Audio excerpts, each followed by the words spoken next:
എല്ലാവർക്കും daily news അനാലിസിലേക്ക് സ്വാഗതം. അപ്പം ഇന്നത്തെ ഡെയിലി ന്യൂസ് അനാലിസിൽ നമുക്ക് ഫസ്റ്റ് ന്യൂസ് വരുന്നത് പൊളിറ്റി റിലേറ്റഡ് ആയിട്ടുള്ളൊരു ന്യൂസാണ്. അപ്പോൾ പൊളിറ്റി റിലേറ്റഡ് ആയിട്ടുള്ള ന്യൂസ് എന്ന് പറയുമ്പോൾ ഇതിൻ്റെ കോൺടെക്സ്റ്റ് ഇതാണ്. അതായത് 7 ജഡ്ജ് ഒരു കോൺസ്റ്റിറ്റ്യൂഷണൽ ബെഞ്ച് ഉണ്ടായിരുന്നു. ആ ബെഞ്ച് എക്സാമിൻ ചെയ്യുന്നത് വെച്ചാൽ എന്താണ്, നമ്മുടെ ബാക്ക്വേർഡ് ക്ലാസ്സസ് അല്ലെങ്കിൽ SC അല്ലെങ്കിൽ ഷെഡ്യൂൾ കാസ്റ്റ് കാറ്റഗറിയിലുള്ളവരെ പിന്നെയും സബ് ക്ലാസിഫൈ ചെയ്തിട്ട് അതിൽ ക്ലാസിഫിക്കേഷൻ കൊണ്ടുവരണോ വേണ്ടയോ, അപ്പോൾ മോർ റിസർവേഷൻ ബെനിഫിറ്റ്സ് കിട്ടാനായിട്ടുള്ള ഒരു പ്രൊസീജിയറിനെ പറ്റിയാണ് അവർ എക്സാമിൻ ചെയ്തുകൊണ്ടിരുന്നത്. ഓക്കെ, അപ്പം അതിൽ ഈ ആർട്ടിക്കിളിൻ്റെ ഹെഡിങ് ഇങ്ങനെയായിരുന്നു: can't treat schedule caste as homogeneous group observes CJA led bench. Okay, അപ്പോൾ ഇതിനകത്ത് നമ്മൾ എന്തൊക്കെയാണ് പഠിക്കുന്നത്? അപ്പോൾ ഇതിനകത്ത് നമ്മൾ അണ്ടർസ്റ്റാൻഡ് ചെയ്യും ഷെഡ്യൂൾ കാസ്റ്റ് എന്ന് പറയുന്ന ഒരു ഹെട്രോജീനിയസ് ഗ്രൂപ്പാണ്. അപ്പം അതിൽ സോഷ്യൽ സ്റ്റാറ്റസും ഡെവലപ്മെൻറ്റും ഒക്കെ അവർക്ക് ഡിഫറൻസ് ഉണ്ട്. പിന്നെ recognise courts view that reservation policy needs to evolve with changing times. പിന്നെ തമിഴ്നാട് ഗവൺമെൻറ് എന്ന് വെച്ചാൽ അവർ ഈ ഷെഡ്യൂൾ കാസ്റ്റിനെ സബ് ക്ലാസിഫിക്കേഷൻ ചെയ്യണം എന്നുള്ള സ്റ്റാൻഡ് നിൽക്കുന്നതാണ്. അപ്പോൾ അവരുടെ വ്യൂവും നമ്മൾ നോക്കും. ഓക്കെ, അപ്പം ആക്ച്വലി ഇതൊക്കെ നമുക്ക് ജസ്റ്റ് എക്സാമ്പിൾസ് ആയിട്ട് ഈ റിസർവേഷൻ പോളിസി റിലേറ്റഡ് ആയിട്ട് നമുക്ക് മെയിൻസ് ഒക്കെ ക്വസ്റ്റ്യൻ വരുമ്പോഴേക്കും നമുക്ക് ആഡ് ചെയ്യാൻ പറ്റുന്ന കാര്യങ്ങളാണ്. ഓക്കെ, ഈ ജഡ്ജ്മെൻറ്റ്സ് ഒക്കെ അല്ലെങ്കിൽ സുപ്രീം കോടതിൻ്റെ വ്യൂസ് ഒക്കെ നമുക്ക് പോയിൻറ്റ്സ് ആയിട്ട് ആഡ് ചെയ്യാം. ഓക്കെ, അപ്പോൾ ഫസ്റ്റ് പോയിന്റ് എന്ന് വെച്ചാൽ എന്താണ്? ഹെട്രോജിനിറ്റി ഇൻ ഷെഡ്യൂൾ കാസ്റ്റ് ആണ്. അപ്പോൾ ഷെഡ്യൂൾ കാസ്റ്റുകളെ കുറിച്ചൊക്കെ പറയുമ്പോൾ നമ്മളൊരു കാര്യം ഓർത്തിരിക്കേണ്ട ഒരു കാര്യം എന്ന് വെച്ചാൽ നമുക്ക് റിസർവേഷൻ പോളിസിയൊക്കെ ഉണ്ടെങ്കിലും നമുക്ക് റിസർവേഷൻ പോളിസീസൊക്കെ ഉണ്ട്. പക്ഷേ റിസർവേഷനിലൊക്കെ പ്രശ്നം എന്ന് വെച്ചാൽ ഈ റിസർവ്ഡ് കാറ്റഗറിയിൽ തന്നെ, റിസർവ്ഡ് സെക്ഷൻസിൽ തന്നെ അവിടെയും ഒരു സബ് ക്ലാസിഫിക്കേഷൻ നമ്മൾ അറിയാതെ തന്നെയുണ്ട്. അതായത് ഇതിലുള്ള ചില കാസ്റ്റുകൾക്ക് ഈ ബെനിഫിറ്റ്സ് ഒക്കെ കിട്ടും, പക്ഷേ താഴെ തട്ടിലുള്ള ആൾക്കാരിലോട്ട് നമുക്ക് ഈ റിസർവേഷൻ്റെ ബെനിഫിറ്റ്സ് അങ്ങനെ ഡയറക്റ്റായിട്ട് കിട്ടുന്ന ഒരു സാഹചര്യം നിലവിൽ ഇന്ത്യയിലില്ല. ഓക്കെ, അപ്പോൾ ആ ഒരു സാഹചര്യം മറികടക്കാൻ വേണ്ടിയിട്ടുള്ളൊരു സൊല്യൂഷൻ നിലയിലാണ് ഈ ഒരു ബെഞ്ചിൻ്റെ പ്രൊസീജിയേഴ്സൊക്കെ പോകുന്നത്. ഓക്കെ, അപ്പം ഹെട്രോജിനിറ്റി ഓഫ് ഷെഡ്യൂൾ കാസ്റ്റ് എന്ന് വെച്ചാൽ നമ്മുടെ പ്രസിഡൻഷ്യൽ ലിസ്റ്റ് തന്നെ ഈ കാസ്റ്റുകൾ ഡിഫറെൻറ്റ് കാസ്റ്റുകളുണ്ട്, അതും ഡിഫറെൻറ്റ് ഒക്യുപ്പേഷൻസ് ബേസ് ചെയ്തിട്ട് ആണ് ആ കാസ്റ്റുകളൊക്കെ വരുന്നത്. ഓക്കെ, പിന്നെ സം ഗ്രൂപ്പ്സ്, ഞാനിപ്പോൾ നേരത്തെ പറഞ്ഞ പോലെ തന്നെ ചില ഗ്രൂപ്പ്സ് അവർക്ക് ഈ പ്രിവിലേജസ്, റിസർവേഷൻ്റെ പ്രിവിലേജസ് കിട്ടി, അവർ നല്ല കോളേജിലെ ഇൻസ്റ്റിറ്റ്യൂഷൻസിലൊക്കെ പഠിച്ചു. പക്ഷേ ചില കാസ്റ്റുകൾക്ക്, ചില ആൾക്കാർക്ക്, നമ്മുടെ നാട്ടിൽ തന്നെ നമുക്കറിയാം, ചില ആൾക്കാർക്ക് അവർക്ക് റിസർവേഷൻ ഉണ്ടെന്ന് പോലും അറിയത്തില്ല. ഓക്കെ, അങ്ങനെയുള്ള ആൾക്കാരുണ്ട്. അപ്പം ചിലർ അഡ്വാൻസ് ചെയ്തു പോയി, പക്ഷേ ചിലർ still continue to be particularly underprivileged ആയി. ഓക്കെ, അപ്പം അതെങ്ങനെയാണ് ചെക്ക് ചെയ്തത്? ഇൻഫൻറ്റ് മോർട്ടാലിറ്റി അല്ലെങ്കിൽ മാറ്റേണൽ മോർട്ടാലിറ്റി അങ്ങനെയുള്ള സോഷ്യൽ ഇൻഡിക്കേറ്റേഴ്സ് വെച്ചാണ് ഈ ഡിഫറൻസസ് ഒക്കെ നമ്മൾ കാൽക്കുലേറ്റ് ചെയ്യാൻ പറ്റിയത്. അപ്പം ഈ റിസർവേഷൻ പോളിസി എങ്ങനെയാണ് ചേഞ്ച് ചെയ്യേണ്ടത്? അപ്പം സെൻട്രൽ അക്നോളജസ് എന്ന് പറയുന്നത്, സെൻട്രൽ പറയുന്നത് സ്റ്റേറ്റ്സിൻ്റെ ഡ്യൂട്ടിയാണ് ഈ ബാക്ക്വേർഡ് ക്ലാസസിനെ അപ്ലിഫ്റ്റ് ചെയ്ത് കൊണ്ടുവരിക എന്ന് പറയുന്നത്. ഓക്കെ, അപ്പോൾ തമിഴ്നാട് പറയുന്നത് ഈ സബ് ക്ലാസിഫിക്കേഷൻ, ഈ ബാക്ക്വേർഡ് ക്ലാസ്സസിനെ നമ്മൾ പിന്നെയും സബ് ക്ലാസിഫൈ ചെയ്യുമ്പോഴേക്കും വീക്കസ്റ്റ് ഓഫ് ദ വീക്കിൻ്റെ ലോട്ട് നമ്മൾ ബെനിഫിറ്റ്സ് കൊണ്ടുവരിക എന്ന് പറയുന്നത്. ഓക്കെ, അപ്പം it will ensure uplift of lowest rungs of society. Okay, ഇപ്പോൾ തമിഴ്നാടിൻ്റെ സ്റ്റാൻഡ് എന്താണ്? തമിഴ്നാട് ആക്ച്വലി അരുൺതിയാസ് ആക്ട് എന്ന് വെച്ചാൽ നമ്മൾ നോക്കും, അരുൺതിയാസ് എന്ന് പറയുന്ന ഒരു കമ്മ്യൂണിറ്റി അല്ലെങ്കിൽ ഒരു കാസ്റ്റിൻ്റെ അപ്ലിഫ്റ്റിന് വേണ്ടിയിട്ടുള്ളൊരു ആക്ടാണ്. Provides preferential reservation for oppressed schedule caste group. Objective is to bring Arunthathiyars on par with other schedule caste. അപ്പം അരുൺതിയാസ് എന്ന് വെച്ചാൽ നമുക്കറിയാം അതൊരു കീവേഡാണ് അല്ലേ, കീവേഡ്. അപ്പോൾ ഷെഡ്യൂൾ കാസ്റ്റ് റിലേറ്റഡ് ആയിട്ട് സബ് ക്ലാസിഫിക്കേഷൻ്റെ ഒക്കെ ക്വസ്റ്റ്യൻ വരുമ്പോഴാണെങ്കിൽ നമുക്ക് തമിഴ്നാടും അരുൺതിയാർ ആക്ട് ഒക്കെ അതിനകത്ത് ആഡ് ചെയ്യാൻ പറ്റും. Okay, the court case and the government stands indicate the complexities in equitable implementation of reservation policy. As times change, administration needs to assess status of beneficiaries and ensure aid reaches the neediest. അപ്പോൾ ഇതൊരു വേഗമായിട്ടുള്ള conclusion ഞാൻ കൊടുത്തേ ഉള്ളൂ. നിങ്ങൾക്ക് suitable ആയിട്ടുള്ള ഒരു conclusion ഇങ്ങനത്തെ ക്വസ്റ്റ്യൻസിനൊക്കെ നമുക്ക് കൊടുക്കാൻ പറ്റും. ഇങ്ങനെ ഒരു പോളിസി വരുന്നതുകൊണ്ട് ട്രിക്കിൾ ഡൗൺ എഫക്റ്റ് കൊടുക്കാൻ പറ്റും സൊസൈറ്റിയിൽ. ട്രിക്കിൾ ഡൗൺ എന്ന് പറയുന്ന ആ ഒരു സിസ്റ്റം ക്രിയേറ്റ് ചെയ്യാൻ പറ്റും. അതൊക്കെ ഒരു കീവേഡായിട്ട് നമുക്ക് ആഡ് ചെയ്തിട്ട് കൺക്ലൂഷനിൽ ആഡ് ചെയ്യാൻ പറ്റുന്നതാണ്. അപ്പോൾ ഈ അരുൺതിയാർ ആക്ട് എന്താണ്? അരുൺതിയാർ ആക്ട് എന്ന് വെച്ചാൽ ഇത് തമിഴ്നാട്ടിലുള്ള ഒരു രജിസ്ട്രേഷനാണ്. That provides reservation of seats in educational institutions including private ones for Arunthathiyar community. അപ്പോൾ അരുൺതിയാർ കമ്മ്യൂണിറ്റിയിലെ ആൾക്കാർക്ക് എഡ്യൂക്കേഷൻ ഇൻസ്റ്റിറ്റ്യൂഷൻസിൽ, പ്രൈവറ്റ് ഇൻസ്റ്റിറ്റ്യൂഷൻസിൽ എന്താണ് റിസർവേഷൻ കൊടുക്കുന്നത്. അത് 2009 വന്നത്. അപ്പോൾ ഇതിൽ 3% reservation for Arunthiyas out of total 18%. Schedule കാസ്റ്റിൻ്റെ 18%-ൽ 3% അരുൺതിയ കമ്മ്യൂണിറ്റി കൊടുത്തിട്ടുണ്ട്. Additionally Tamil Nadu government has the legislative authority to provide reservation within the schedule caste category as upheld by the Supreme court.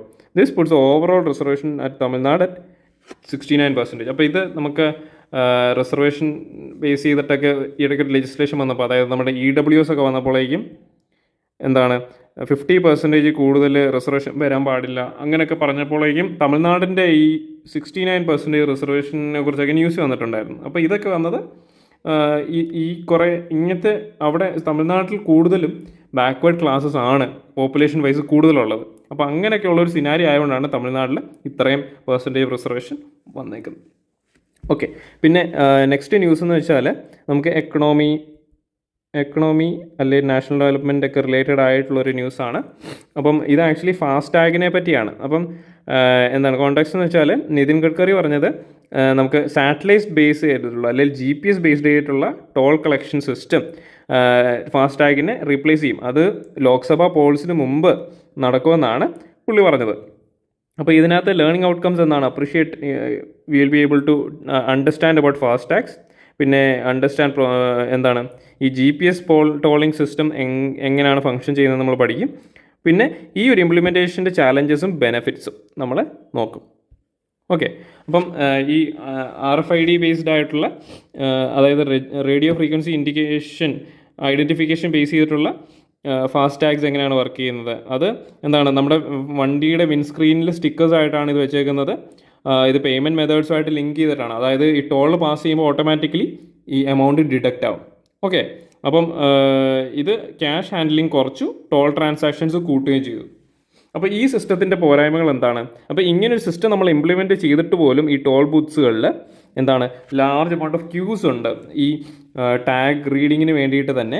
അപ്പോൾ ഈ ഒരു ഇഷ്യൂ വരുമ്പോഴേക്കും നമുക്ക് ആ ഒരു സൊല്യൂഷൻ ശരിക്കും അവിടെ കൊണ്ടുവന്നിട്ടില്ല. നേരത്തെ ക്യാഷ് കളക്ട് ചെയ്യാനായിട്ട് വെയിറ്റ് ചെയ്യുമായിരുന്നു, ഇപ്പോൾ ടാഗ് സ്കാൻ ആകാനായിട്ട് വെയിറ്റ് ചെയ്യുന്നു. ആ ഒരു വ്യത്യാസമുള്ളൂ. അപ്പോൾ prone to issues like toll, tag damage, misreads അങ്ങനെ ഉള്ള കേസസ് ഒക്കെ വരുമ്പോഴേക്കും എന്താണ് പിന്നെയും ഡിലേസ് വരും. അപ്പം ഈ വെയിറ്റ് അവേഴ്സൊക്കെ കൂടും. എന്താണ് എസ്പെഷ്യലി ഓഫീസ് ടൈമിലൊക്കെ പോകുന്ന ആൾക്കാരൊക്കെ ആണെങ്കിൽ അല്ലെങ്കിൽ ഒരു ഡെയിലി പീക്ക് ടൈമിലൊക്കെ വരുമ്പോഴേക്കും ഈ ടോളിലൊക്കെ ഉള്ള സ്ഥലത്ത് അവിടെ ഈ ക്യൂസൊക്കെ ഭയങ്കരമായിട്ട് കൂടും. പിന്നെ ഈ GPS ബേസ്ഡ് ടോളിങ് എങ്ങനെയാണ് ഇതെന്ന് വെച്ചാൽ ഈ കാറുകളിൽ നമ്മളൊരു ട്രാക്കിംഗ് ഡിവൈസ് ഇംപ്ലിമെൻറ്റ് ചെയ്യും. അപ്പം വെർച്വൽ ടോൾ പോയിൻറ്റ്സ് ക്രിയേറ്റ് ചെയ്യും. അപ്പം അത് ഡിസ്റ്റൻസ് ട്രാവൽ ചെയ്ത് ബേസ് ചെയ്തിട്ടായിരിക്കും ടോള് കളക്ട് ചെയ്യുന്നത്. അപ്പം ഈ ലിങ്ക്ഡ് അക്കൗണ്ടിൽ നിന്ന് ഓട്ടോമാറ്റിക്കലി ടോള് കളക്ട് ആവും without halting. Okay, expected benefits of the system എന്ന് വെച്ചാൽ ഈ ടോൾ ബൂത്തുകളൊന്നും വെക്കേണ്ട ആവശ്യം വരത്തില്ല. അപ്പോൾ ഇൻഫ്രാസ്ട്രക്ചർ കോസ്റ്റുകൾ നമുക്ക് സേവ് ചെയ്യാൻ പറ്റും. അപ്പോൾ ഡിസ്റ്റൻസ് ബേസ്ഡ് ടോൾഡ് ആയതുകൊണ്ട് തന്നെ ഓപ്പറേറ്റിംഗ് കോസ്റ്റ് റിഡ്യൂസ് ചെയ്യും ഹൈവേ യൂസേഴ്സിൻ്റെ. പിന്നെ നമുക്ക് സ്മൂത്ത് ട്രാഫിക് ആയിരിക്കും, ഒത്തിരി ഹോൾട്ടും അല്ലെങ്കിൽ ട്രാഫിക് ജാമോ അങ്ങനത്തെ കാര്യങ്ങളോ ഒന്നും വരത്തില്ല. അപ്പോൾ ഈ ചാലഞ്ചസ് എന്താണ് ഈ GPS ടോളിങ് വരുമ്പോഴേക്കും? ഇങ്ങനൊരു ട്രാക്കിംഗ് സിസ്റ്റം എല്ലാ വെഹിക്കിളിലും നമ്മൾ ഇംപ്ലിമെൻറ്റ് ചെയ്യണം അല്ലെങ്കിൽ ഇൻസ്റ്റാൾ ചെയ്യണം. അപ്പോൾ അങ്ങനെ വരുമ്പോഴേക്കും അപ്പ് ഫ്രണ്ട് കോസ്റ്റുകൾ വരും. പിന്നെ ഈ വെഹിക്കിളിൻ്റെ സ്റ്റാൻഡേർഡ്സ്, ടോൾ റൂൾസ് അങ്ങനെയുള്ള കാര്യങ്ങളൊക്കെ മാറുമ്പോൾ ലീഗൽ ഇഷ്യൂസ് ലീഗലി മാറുമ്പോഴേക്കും അവിടെയും പിന്നെ മാറ്റങ്ങൾ വരും. പിന്നെ ഡിഫറൻഷ്യൽ ഡിസ്റ്റൻസ് എന്ന് പറയുന്നത് എന്താണ് ഈ ഒരു ഡിസ്റ്റൻസ് എങ്ങനെയാണ് കാൽക്കുലേറ്റ് ചെയ്യുന്നതിനെക്കുറിച്ചൊന്നും ഒരു പ്രോപ്പർ ഐഡിയ ഇല്ല. ഓക്കെ, അപ്പം പിന്നെ ഇതിനെക്കുറിച്ച് പൈലറ്റ് ടെസ്റ്റോ അങ്ങനെയുള്ള കാര്യങ്ങളൊന്നും പറഞ്ഞിട്ടില്ല, ഒന്നും നടന്ന ന്യൂസും വന്നിട്ടില്ല. അപ്പോൾ അതിൻ്റെ ഇടയ്ക്കാണ് നിതിൻ ഗഡ്കരി പറയുന്നത് ലോക്സഭാ ഇലക്ഷൻസിന് മുമ്പ് തന്നെ നമ്മൾ ഈ സംഭവം നടത്തുമെന്ന്. ഓക്കെ, അങ്ങനെയൊക്കെ ഇഷ്യൂസ് ഉണ്ട്, കാരണം ഒരു ക്ലാരിറ്റി ഇല്ലാത്തൊരു സാഹചര്യമാണ്. അപ്പം നെക്സ്റ്റ് ന്യൂസ് എന്ന് വെച്ചാൽ ഇത് നമുക്ക് സയൻസ് ആൻഡ് ടെക് ബേസ് ചെയ്തിട്ടുള്ളൊരു ന്യൂസാണ്. അപ്പോൾ ഈ ന്യൂസിൽ നമുക്ക് ഒത്തിരി ഡീറ്റെയിൽഡ് ആയിട്ട് നമ്മൾ നോക്കണമെന്ന് വെച്ചാൽ അത്രയ്ക്ക് ഇമ്പോർട്ടൻ്റ് അല്ല. പക്ഷേ നമ്മൾ ഈ AI ബ്ലാക്ക് ബോക്സ് മെക്കാനിസം ഒക്കെ ബേസ് ചെയ്തിട്ട് ആൻറ്റിബയോട്ടിക് ടെക്നോളജിയിൽ എങ്ങനെയാണ് മാറ്റങ്ങൾ കൊണ്ടുവരുന്നതെന്നൊക്കെയാണ് ആക്ച്വലി ഈ ഒരു ആർട്ടിക്കിൾ പറയുന്നത്. പക്ഷേ നമ്മൾ ഇതിനകത്ത് ഈ ഒരു ആർട്ടിക്കിളിൽ ഞാൻ എടുത്തേക്കുന്നതെന്ന് വെച്ചാൽ ആൻറ്റി മൈക്രോബിയൽ റെസിസ്റ്റൻസ് എന്ന് പറയുന്ന ഒരു സിനാരിയോ ആണ് എടുത്തേക്കുന്നത്. ഇതെന്ന് വെച്ചാൽ അതായത് ആൻറ്റി മൈക്രോബിയൽ റെസിസ്റ്റൻസ് എന്ന് പറയുന്നത് വേൾഡിലെ ടോപ്പ് 10 ഗ്ലോബൽ ഹെൽത്ത് ത്രെറ്റാണ് ബൈ WHO. അപ്പോൾ ഇതെന്താണെന്ന് നമ്മൾ അറിഞ്ഞിരിക്കണം. ഓക്കെ, നമുക്കറിയാം നമ്മളിപ്പോൾ ഒരു ഹോസ്പിറ്റലിൽ പോവുകയാണ്, എന്നിട്ട് നമുക്ക് പനിയോ അല്ലെങ്കിൽ ഫീവർ ആയിട്ടാണ് നമ്മൾ ഹോസ്പിറ്റലിൽ പോകുന്നത്. അപ്പോൾ ഫീവറായിട്ട് നമ്മൾ ഹോസ്പിറ്റലിൽ പോകുമ്പോൾ നമുക്ക് ആൻറ്റിബയോട്ടിക്സ് കിട്ടും. അപ്പോൾ ഈ ആൻറ്റിബയോട്ടിക്സ് കഴിച്ചതിന് ശേഷം ഡോക്ടർ പറയും ഇതിൻ്റെ കോഴ്സ് കംപ്ലീറ്റ് ചെയ്യണം. ഇപ്പോൾ അവർ 5 ദിവസത്തേക്കായിരിക്കും ഈ കോഴ്സ് പറഞ്ഞേക്കുന്നത്. പക്ഷേ നമ്മൾ ചിലപ്പം ഒരു 3 ദിവസം കഴിക്കും. 3 ദിവസം കഴിച്ചു കഴിയുമ്പോഴേക്കും നമുക്ക് പനി മാറും. പക്ഷേ നമ്മൾ ഈ കോഴ്സ് കംപ്ലീറ്റ് ചെയ്തില്ല. ഓക്കെ, അപ്പോൾ ഈ കോഴ്സ് കംപ്ലീറ്റ് ചെയ്യാത്തതുകൊണ്ട് തന്നെ ഈ മൈക്രോബ് അല്ലെങ്കിൽ ഈ ആൻറ്റിബോഡി ആക്ച്വലി എന്ത് പറ്റും കുറച്ച് സപ്രസ്ഡ് ആയിരിക്കും, അല്ലാതെ വീക്ക് ആയിരിക്കും. പക്ഷേ കംപ്ലീറ്റ്ലി ഇത് എലിമിനേറ്റ് ആകുന്നില്ല നമ്മുടെ ബോഡിയിൽ നിന്ന്. കാരണം 2 ദിവസം പെൻഡിങ് ഉണ്ട് കോഴ്സ് കംപ്ലീറ്റ് ചെയ്യാൻ. ഈ 2 ദിവസം കൂടി കഴിച്ചാലേ കംപ്ലീറ്റ് ആയിട്ട് ഇത് എലിമിനേറ്റ് ആകത്തുള്ളൂ. അപ്പോൾ ഇത് വീക്ക് ആയിരിക്കുമ്പോഴേക്കും പതുക്കെ ഇതിന് ആൻറ്റിബയോട്ടിക്സിൽ നിന്നുള്ള ഈ ഒരു റെസിസ്റ്റൻസ് അതിനെ ക്രിയേറ്റ് ചെയ്യും. അതായത് ഇനി ആൻറ്റിബയോട്ടിക്സ് നമ്മൾ ആഡ് ചെയ്യുമ്പോഴേക്കും എന്താണ് ഈ ഒരു രോഗാണുവിന് ഇത് അഫക്റ്റ് ചെയ്യാത്തൊരു സാഹചര്യം വരും. അപ്പോൾ ആ ഒരു സാഹചര്യമാണ് ആൻറ്റി മൈക്രോബിയൽ റെസിസ്റ്റൻസ് എന്ന് പറയുന്നത്. അപ്പോൾ microbes evolve to become resistant to drugs leading to rise in super bugs. അപ്പോൾ infections difficult to treat with existing medicines. അപ്പോൾ അങ്ങനെ പറയുമ്പോൾ അങ്ങനെ ഒരു സാഹചര്യം വരുമ്പോഴേക്കും ഈ ആൻറ്റിബയോട്ടിക്സിൽ പിന്നെയും സ്ട്രോങ്ങർ ആയിട്ടുള്ള ആൻറ്റിബയോട്ടിക്സ് യൂസ് ചെയ്യേണ്ടി വരും. ഓക്കെ, അപ്പോൾ ഇന്ത്യയുടെ കൺസേൺസ് എന്താണ്? അപ്പം actually high burden of bacterial disease like tuberculosis അല്ലെങ്കിൽ ടൈഫോയിഡൊക്കെ റിലേറ്റഡ് ആയിട്ടുള്ള ഇഷ്യൂസിലൊക്കെ ഈ ആൻറ്റി മൈക്രോബിയൽ റെസിസ്റ്റൻസ് ഉണ്ട്. ഓക്കെ, പിന്നെ over use and misuse of antibiotics driving AMR. പിന്നെ scarce awareness among population about rational antibiotic usage. ഞാൻ പറഞ്ഞ പോലെ തന്നെ ആൻറ്റിബയോട്ടിക്കിൻ്റെ കോഴ്സ് കംപ്ലീറ്റ് ചെയ്യാതെ ആൾക്കാർ മെഡിക്കേഷൻ സ്റ്റോപ്പ് ചെയ്യും. അപ്പോൾ അങ്ങനെയൊക്കെയുള്ള സാഹചര്യങ്ങളാണ് ഇത് വരുന്നത്. അപ്പോൾ ഈ AI എങ്ങനെയാണ് ഇതിനകത്ത് ഹെൽപ്പ് ചെയ്യുന്നത്?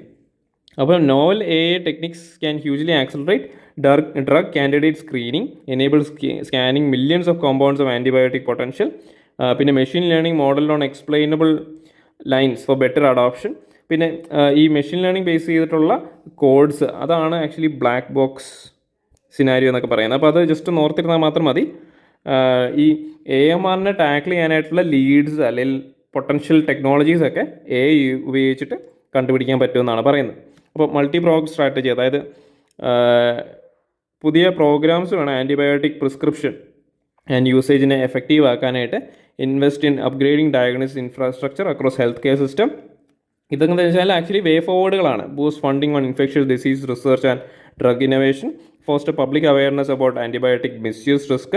പിന്നെ കൺക്ലൂഷൻ പോലെ tackling microbial resistance requires global collaboration. ഇതെന്ന് വെച്ചാൽ ആക്ച്വലി എന്താണ്, വേൾഡ് മൊത്തം ഫേസ് ചെയ്യുന്ന ഒരു പ്രോബ്ലമാണ്. ഇപ്പോൾ ഇന്ത്യയിൽ ഒരു സൂപ്പർ ബഗ് ഉണ്ടായെന്ന് വെച്ചാൽ അത് ബാക്കി എല്ലാവരെയും എഫക്റ്റ് ചെയ്യുന്ന ഒരു സാധനമാണ്. ഇപ്പം കറക്റ്റ് കോഴ്സിൽ മരുന്ന് കഴിക്കുന്ന ആളാണെങ്കിൽ പോലും അയാളെ എഫക്റ്റ് ചെയ്യുന്ന ഒരു കാര്യം തന്നെയാണ് ഈ സൂപ്പർ ബഗ് എന്ന് പറയുന്നത്. അപ്പോൾ ഇത് ഗ്ലോബൽ കൊളാബറേഷൻ കൊണ്ടുവരിക, intense focus cutting across more focused ആയിട്ടുള്ള പോളിസിയും റെഗുലേറ്ററി മെഷേഴ്സും അങ്ങനത്തെ കാര്യങ്ങളൊക്കെ കൊണ്ടുവരിക എന്നാണ് പറയുന്നത്.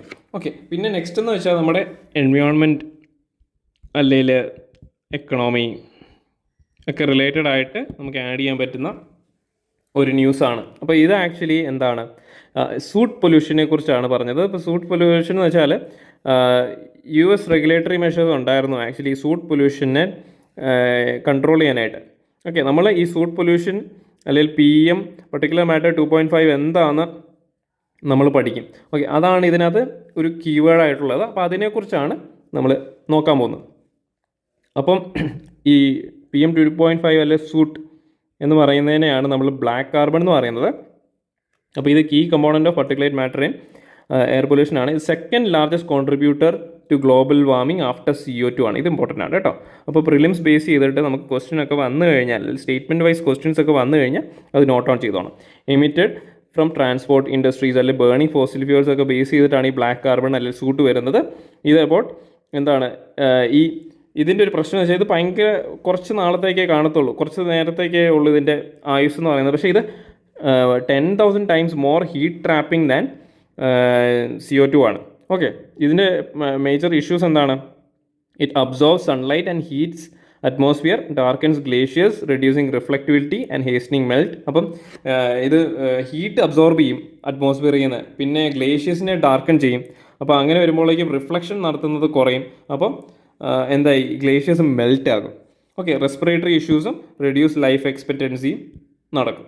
അപ്പം ഇതിനുള്ള സൊല്യൂഷൻസ് ആയിട്ടുള്ളത് നമ്മുടെ ഗവൺമെൻറ് ഇനിഷ്യേറ്റീവ് ചെയ്തിട്ടുള്ള കുറേ സ്കീമുകളുണ്ട്. ആ സ്കീമുകളുടെ പേര് ഇമ്പോർട്ടൻ്റ് ആണ്, അതെന്താണ് ചെയ്യുന്നതെന്ന് കൂടി നമ്മൾ അറിഞ്ഞിരിക്കുക. അപ്പോൾ ആൻസർ റൈറ്റിങ്ങിൽ ആ സ്കീംസ് കീവേഡായിട്ട് നമുക്ക് ആഡ് ചെയ്യാൻ പറ്റും. അപ്പോൾ ഒന്നെന്ന് വെച്ചാൽ LPG യൂസേജ് ഇൻക്രീസ് ചെയ്യുക. അത് നമുക്കറിയാം, ഈ ബ്ലാക്ക് കാർബൺ അല്ലെങ്കിൽ സൂട്ട് വരുന്നത് എന്താണ്, ഈ വിറകൊക്കെ കത്തിക്കുമ്പോഴൊക്കെ ഇത് വരുന്നുണ്ട്. ഓക്കെ, അപ്പോൾ ഉജ്ജ്വല സ്കീമാണ് ഇതിനുള്ള ഒരു കീവേഡ്. അത് 8 million connections provided so far to poor house holds.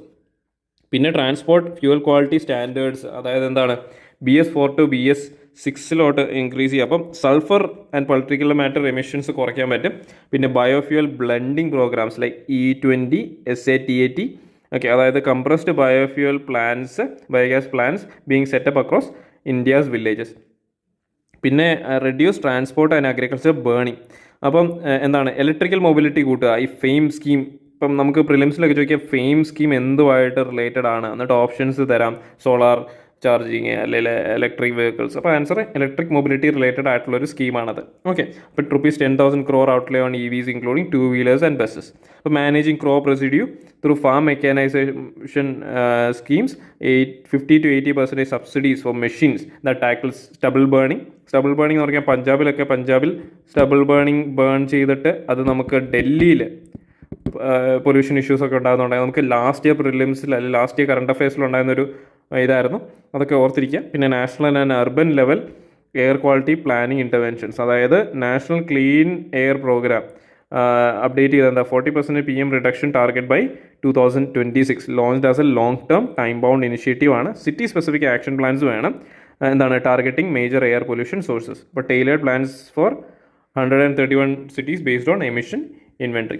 പിന്നെ നമ്മുടെ നെക്സ്റ്റ് ന്യൂസ്, ഈ ഒരു ആർട്ടിക്കിൾ ആക്ച്വലി ഭയങ്കര നല്ലൊരു ആർട്ടിക്കിളായിട്ടാണ് എനിക്ക് തോന്നിയത്.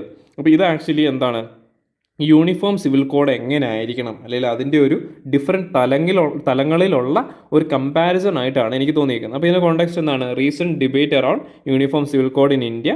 അപ്പോൾ ഇത് ഉത്തരാഖണ്ഡ് അതിൻ്റെ ബില്ല് പാസ്സാക്കുന്നുണ്ടായിരുന്നു. അപ്പോൾ അതിൻ്റെ ലോ കമ്മീഷൻ ഇതിൻ്റെ പബ്ലിക് വ്യൂസിനെ പറ്റിയൊക്കെ അന്വേഷിക്കുന്നുണ്ടായിരുന്നു. ലോങ് സ്റ്റാൻഡിങ് ആൻഡ് കോണ്ടൻഷ്യസ് ഇഷ്യൂ ആണ്, ടച്ചിങ് അപ്പോൺ പേഴ്സണൽ ലോസും റിലീജിയസ് ഓട്ടോണോമിയും.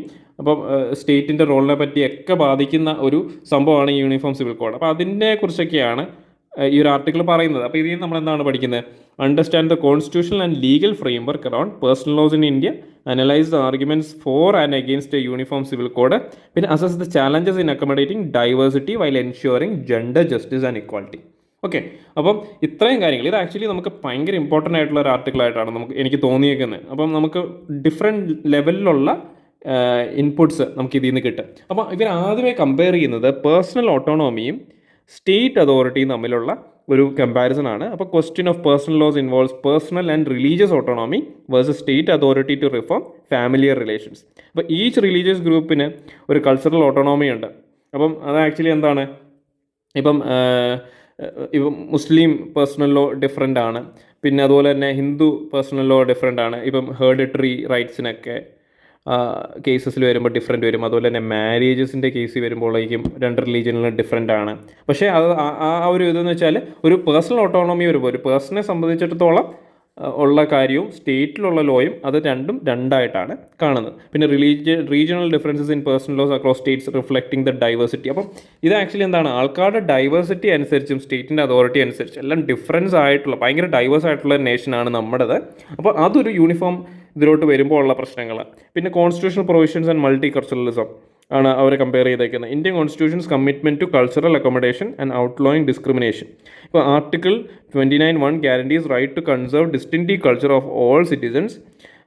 പിന്നെ debate on what constitute cultural practices and their constitutional validity, need for a robust framework to protect cultural differences while upholding fundamental rights. അപ്പം ഇതെന്താണ്, ഈ cultural അല്ലെ multi കൾച്ചറലിസവും നമ്മൾ protect ചെയ്യേണ്ട ഒരു ആവശ്യമുണ്ട്. ഇപ്പോൾ യൂണിഫോം സിവിൽ കോഡ് വന്നു എന്ന് വെച്ചുകൊണ്ട് നമുക്ക് ഒരു സിംഗിൾ കൾച്ചറിലോട്ട് നമുക്ക് ഇന്ത്യനെ കൊണ്ടുവരാനായിട്ട് ഒരിക്കലും പറ്റത്തില്ല. ഓക്കെ, അപ്പം നമുക്കറിയാം ആർട്ടിക്കിൾ 29. അപ്പം നമുക്ക് പൊളിറ്റിയുടെ ആൻസേഴ്സ് ഒക്കെ എഴുതുമ്പോഴേക്കും ഇമ്പോർട്ടൻ്റ് ആയിട്ടുള്ള ഒരു കാര്യമാണ് ആർട്ടിക്കിൾ. അപ്പം ഞാൻ ആദ്യത്തെ ന്യൂസിലും ആർട്ടിക്കിൾ 341 കോട്ട് ചെയ്തിട്ടുണ്ടായിരുന്നു. അപ്പോൾ ഈ ആർട്ടിക്കിൾ നമ്മൾ ആൻസറിൽ കോട്ട് ചെയ്യണം. ഓക്കെ, അപ്പോൾ ഇതിൽ ആർട്ടിക്കിൾ 29(1) എന്താണ്, സിറ്റിസൺസിൻ്റെ ഡിസ്റ്റിങ്ക്റ്റീവ് കൾച്ചറിനെ കൺസേർവ് ചെയ്യാനായിട്ടുള്ള റൈറ്റ് കൊടുക്കുന്നുണ്ട്. ഓക്കെ, അപ്പം അങ്ങനെയുള്ള കാര്യങ്ങൾ. അപ്പം പിന്നെ unity over uniformity, uniform civil code എന്താണ് ഒരു ഈ മൾട്ടി കൾച്ചറലിസത്തെ നമ്മൾ യൂണിഫൈ ചെയ്യുന്ന ഒരു ആസ്പെക്റ്റ് ആയിരിക്കണം എന്നാണ് ഓത്തർ പറയുന്നത്. Unity is more important than uniformity. ഇപ്പോൾ നമുക്കെല്ലാവരും എന്താണ് ഇന്ന രീതി കല്യാണം കഴിക്കണം, അല്ലെങ്കിൽ അങ്ങനെ ഈ ഒരു രീതിയിലായിരിക്കണം ഹെറിഡിറ്ററി റൈറ്റ് കൊടുക്കണ്ടേ, അതൊക്കെ നമുക്ക് കൊണ്ടുവരാൻ പറ്റും. പക്ഷേ അതിൽ ഒരിക്കലും നമ്മുടെ കൾച്ചറിനെ എലിമിനേറ്റ് ചെയ്തുകൊണ്ട്, ആ ഒരു പർട്ടിക്കുലർ കമ്മ്യൂണിറ്റിയുടെ കൾച്ചറിനെ എലിമിനേറ്റ് ചെയ്തുകൊണ്ടായിരിക്കില്ലേ ആ ഒരു ലോ വരുന്നത് എന്നാണ് ഓത്തർ പറയുന്നത്. Avoiding homogenising identities and preserving diversity while ensuring common civil rights. അതായത് കോമൺ സിവിൽ റൈറ്റ്സ് നമുക്ക് കൊണ്ടുവരണം. ഓക്കെ, ഈ ഇങ്ങനെയുള്ള ലോസ് ഒക്കെ നമുക്ക് ഇമ്പോർട്ടൻ്റ് ആണ്, പക്ഷേ അതിലുള്ള കൾച്ചറൽ ഐഡൻറ്റിറ്റി പോകാതെ വേണം ഇങ്ങനത്തെ കാര്യങ്ങൾ കൊണ്ടുവരേണ്ടത്.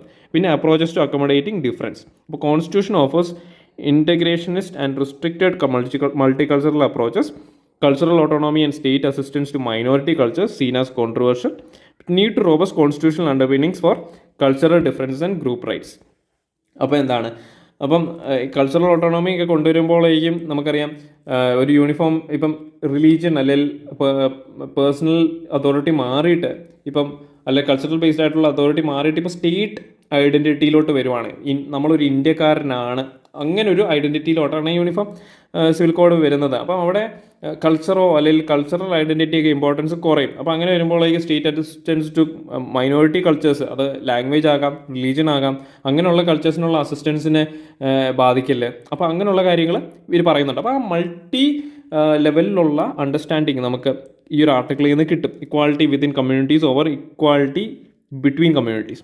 അപ്പം law commission's recommendation for equality between men and woman within communities, അതൊരു ഇമ്പോർട്ടൻറ്റ് കാര്യമാണ്. Just code should be the primary code over mere uniform law. അപ്പോൾ യൂണിഫോം ലോ കൊണ്ടുവരുന്നതിനേക്കാളും കുറച്ചുകൂടി പ്രൈമറി കോഡ് എന്ന് വെച്ചാൽ ആ കമ്മ്യൂണിറ്റിയിലുള്ളിലുള്ള ആൾക്കാർക്ക് ഒരു ഇക്വിറ്റി അല്ലെങ്കിൽ ഇക്വാളിറ്റി കൊണ്ടുവരിക എന്നുള്ളതാണ് എയിം ആയിരിക്കേണ്ടത് യൂണിഫോം സിവിൽ കോഡിന്. Upholding substantive equality and gender justice while respecting diversity. Secularism and cultural accommodation. അപ്പോൾ India's model of secularism accommodates rather than just tolerates group and ethnic differences. അതായത് നമുക്കറിയാം നമ്മുടെ state secularism, നമ്മുടെ type of secularism എന്ന് വെച്ചാൽ എന്താണ്, state intervention balanced ആയിട്ടുണ്ട്. Okay, ഇപ്പോൾ വെസ്റ്റേൺ കൺസെപ്റ്റ് സെക്യുലറിസം പോലെ അല്ല. നമ്മുടെ കേസിൽ ഇപ്പം സ്റ്റേറ്റിന് തോന്നുവാണ് അവിടെ സോഷ്യൽ വെൽഫെയർ ബ്രേക്ക് ആകുന്നുണ്ട് അല്ലെങ്കിൽ സോഷ്യൽ ഈക്വാലിറ്റി ബ്രേക്ക് ആകുന്നുണ്ടെന്ന് തോന്നുന്നു കഴിഞ്ഞാൽ സ്റ്റേറ്റിന് ഇൻ്റർവീൻ ചെയ്യാം. ഓക്കെ, അപ്പം ആ ഗ്രൂപ്പിൻ്റെ അല്ലെങ്കിൽ എത്നിക് ഡിഫറൻസസ് ഒക്കെ അക്കോമഡേറ്റ് ചെയ്തുകൊണ്ടായിരിക്കണം അങ്ങനെയുള്ള കാര്യങ്ങൾ കൊണ്ടുവരുന്നത്. Limitations to cultural relativism in the name of personal laws and practices, balancing religious freedom and state's duty to ensure constitutional morality. അപ്പോൾ ഇതിനകത്ത് ചാലഞ്ചസും ആൻഡ് വേ ഫോർവേഡ് എന്താണ്, അപ്പം understanding community alliances and avoiding reactive culturalism, Muslim personal law and Islam are not one. And ഇത് എഴുതിയതൊരു ആ ഒരു community പെട്ട ഒരാളാണ്. അപ്പോൾ അത് ഇപ്പം ഇസ്ലാമിക് ലോ റിലേറ്റഡ് ആയിട്ടും അല്ലെ മുസ്ലിം പേഴ്സണൽ ലോയും തമ്മിൽ ബന്ധമില്ല. ഇപ്പം ഓരോ ഇതിനകത്തും ഇൻറ്റേർണൽ റിഫോംസ് കൊണ്ടുവരണം. Striking a balance between eliminating non constitutional practices and preserving social difference. ഇപ്പോൾ learning from past experience and adopting a consultative and inclusive approach. അപ്പോൾ പുള്ളി പറയുന്ന ബേസിക്കലി ഇതാണ്, നമ്മുടെ ഡിഫറെൻറ്റ് കൾച്ചേഴ്സ് അല്ലെങ്കിൽ റിലീജിയസ് ഗ്രൂപ്പായിട്ടുള്ളൊരു കൺസൾട്ടേഷൻ വേണം ആക്ച്വലി. അപ്പോൾ എന്നിട്ട് വേണം ഒരു യൂണിഫോം സിവിൽ കോഡിലുള്ള ചേഞ്ചസോ അല്ലെങ്കിൽ ആ ഒരു സിസ്റ്റം ഇംപ്ലിമെൻറ്റ് ചെയ്യാൻ. അതായത് ഒരു പേഴ്സണൽ ഐഡൻറ്റിറ്റീനെ ക്വസ്റ്റ്യൻ ചെയ്യാത്ത രീതിയിൽ ഒരു പേഴ്സണൽ റൈറ്റ്സ് പ്രൊട്ടക്റ്റ് ചെയ്യുന്ന രീതിയിലായിരിക്കണം ഇത് ഇംപ്ലിമെൻറ്റ് ചെയ്യാൻ. കൺക്ലൂഷൻ എന്ന് പറയുമ്പോഴേക്കും importance on a just and inclusive civil code in India, respecting diversity while upholding constitutional values and principles of equality and justice, need for a nuanced approach that balances unity, diversity, personal autonomy and state authority. ഇതെല്ലാം കീവേഡ്സാണ്: unity, diversity, personal autonomy, state authority. അപ്പോൾ uniform civil code related ആയിട്ട് നിങ്ങൾക്ക് questions വരുവാണ് മെയിൻസിൽ. അപ്പം അതിൽ ഏറ്റവും important ആയിട്ട് കാര്യം ഈ കീവേഡ്സ് എല്ലാം ബേസ് ചെയ്തിട്ടായിരിക്കണം നിങ്ങളുടെ ആൻസർ വരേണ്ടത്. അപ്പം ഇതെല്ലാം പ്രൊട്ടക്റ്റ് ചെയ്യുന്ന രീതിയിലായിരിക്കണം നമുക്കൊരു യൂണിഫോം സിവിൽ കോഡ് വേണ്ടത് എന്നുള്ളതാണ് ഏറ്റവും ഇമ്പോർട്ടൻ്റ് ആയിട്ടുള്ളൊരു കാര്യം. ഓക്കെ, അതാണ് ആ ഓത്തർ അതിനകത്ത് പറയുന്നത്. അപ്പോൾ നിങ്ങൾ പറ്റുവാണെങ്കിൽ ആ ഒരു ആർട്ടിക്കിൾ ഒന്നുകൂടെ ഒന്ന് വായിക്കണം. ഇത് ഒരു ക്രിസ്പായിട്ടുള്ളൊരു നോട്ടാണ് ഞാൻ ഉണ്ടാക്കിയേക്കുന്നത്. അപ്പോൾ അതിൽ നിന്ന് കുറച്ചുകൂടെ ഇൻപുട്സ് നിങ്ങൾക്ക് കിട്ടും. അതൊരു നല്ലൊരു ആർട്ടിക്കിളാണ്. അപ്പം ഇന്നത്തെ ന്യൂസ് നിങ്ങൾക്ക് എല്ലാം മനസ്സിലായെന്ന് വിചാരിക്കുന്നു. ഇനി അടുത്ത പ്രാവശ്യം കാണാം. നന്ദി, നമസ്കാരം.